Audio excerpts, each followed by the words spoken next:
Coming up on Mountain News this morning, Arleigh Boggs Elementary is at risk of closing down. The parents are voicing their concerns about traveling to new schools. And folks came out to show their support to a Kentucky veteran that survived Pearl Harbor.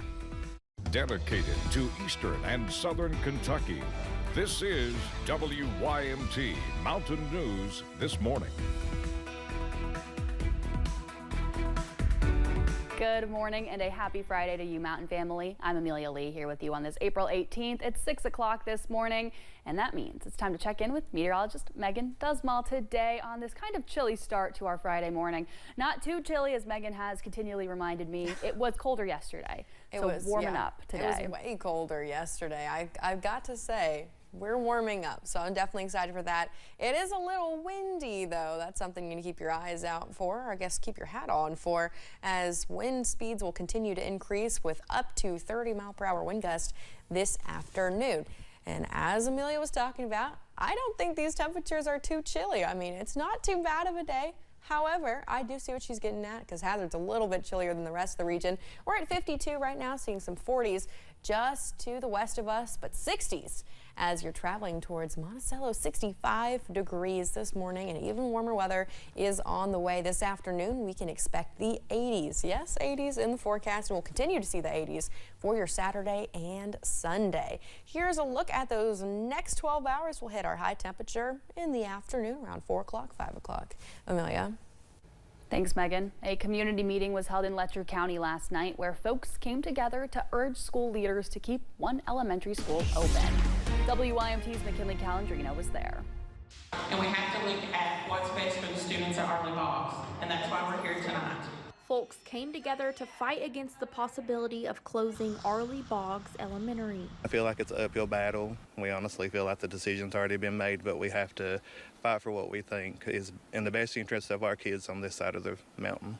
The school has seen a decline in student enrollment, starting this year with 114 students, but now only 104.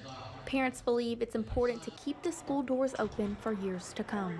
But this school has been a staple in this community for years, and I feel like if they lose it, our community is just going to continue to go downward. Some parents say they drive out of their way for their child to attend Arleigh Boggs. I live in Whitesburg, Kentucky, and we drive my daughter over here every day. And my son is pre-registered to come here for kindergarten, and, you know, they love this place, and it's just going to be a big deal for not only my kids, but, you know, every kid. After a school bus crash in 2024, parents are worried about the potential for more travel time for their kids.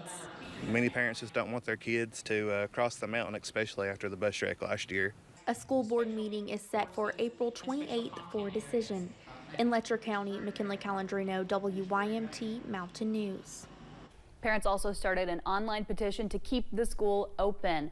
One parent says the petition has more than 700 signatures. The state auditor's office is now investigating Kentucky's Office of Medical Cannabis and the license lottery process. Kentucky Auditor Allison Ball says her office continues to receive complaints about how the Office of Medical Cannabis administered the lottery process. Hemp farmers in Kentucky believe they would have priority in the cannabis sector. However, that's not the way the lottery played out. In fact, the majority of cultivators awarded licenses are not even based in Kentucky. And I know that they can't give everyone a license or whatever, obviously, and play favoritism in a sense, but at the same time, don't tell people one thing, because the Kentucky hemp farmers and just farmers in general, people feel like they were bait and switch. On Thursday, Governor Andy Beshear's office responded to the audit. It says throughout the entire process, it's been committed to transparency, which is why the lottery process was streamed live online. Governor Andy Beshear also hosted a Team Kentucky briefing yesterday. During the update, he said they're still waiting for President Donald Trump's approval on a disaster declaration for recent storm damage. If the president signs it, more than a dozen counties will be able to get financial assistance for recovery efforts. Governor Andy Beshear says it was done that way to get help to the hardest hit areas as soon as possible. But what we've learned is the disaster declarations are typically issued faster, and it's a better process to take some of the most heavily impacted that we have the most information on right now and go ahead and get the disaster declaration. And then we add other counties and other areas to it. It's how we've done each of the past 5 or 6 declarations. So if your county is not listed on that first group, We're still working for you. This is just the process we've worked through each and every time. He says 142 lives were saved and almost 300 evacuations completed by the urban search and rescue teams. All those teams have now gone home. UK Athletics and the Hickman Holler Appalachian Relief Fund are partnering to bring relief to victims of recent flooding. They'll collect donated relief supplies outside Kroger Field ahead of Tyler Childers' On the Road tour stop in Lexington. Donations will be collected Saturday afternoon at Gate 1 and Gate 9 from 3:30 until 8. The show begins Saturday night at 6:30. A man who was the oldest living survivor of Pearl Harbor has been laid to rest in Winchester. Von Drake Jr. served in the Army Corps of Engineers during World War II and was stationed in Oahu during the attack. Kelsey Soto was there as a man from the greatest generation was given a hero's farewell. I don't think a lot of people understand how much of a sacrifice it is for people when they go into the military and for the families, you know. It's a big sacrifice for them too. For more than a century, this world was lucky enough to know Von Drake Jr. On Thursday, he was reunited with his late wife, Lena, at Winchester Cemetery.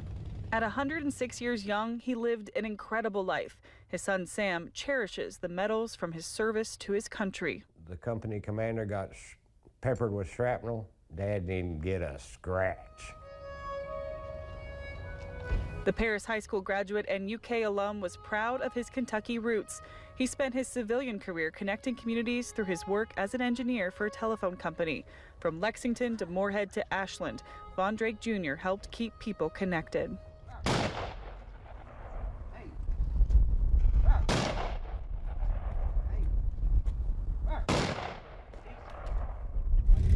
We've got to keep on doing it if we're going to protect this country. David Arnold helped lay him to rest and tells me there is no greater honor. They're part of the greatest generation because, you know, World War II, after World War II, people come together and they built this country to what, you know, to what it is today.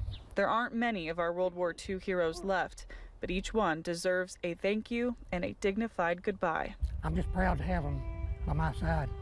And, you know, one of these days they're going to be doing this for me. In Winchester, Kelsey Soto, WKYT. As of last year, there were around 700 World War II vets living in Kentucky.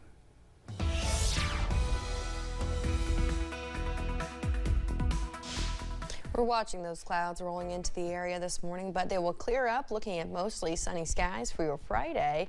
So overall, not too bad of a day, especially when you consider temperatures this morning are already in the 40s, 50s, and 60s. Big range, I know, but we're seeing 65 degrees in Monticello right now and 43 degrees in Jonesville. So again, big range. Pick out your city and figure out what those temperatures are, as we will see those temperatures warm up throughout the day. I mean, these afternoon high temperatures are in the low 40s, so get ready for those warm temperatures today.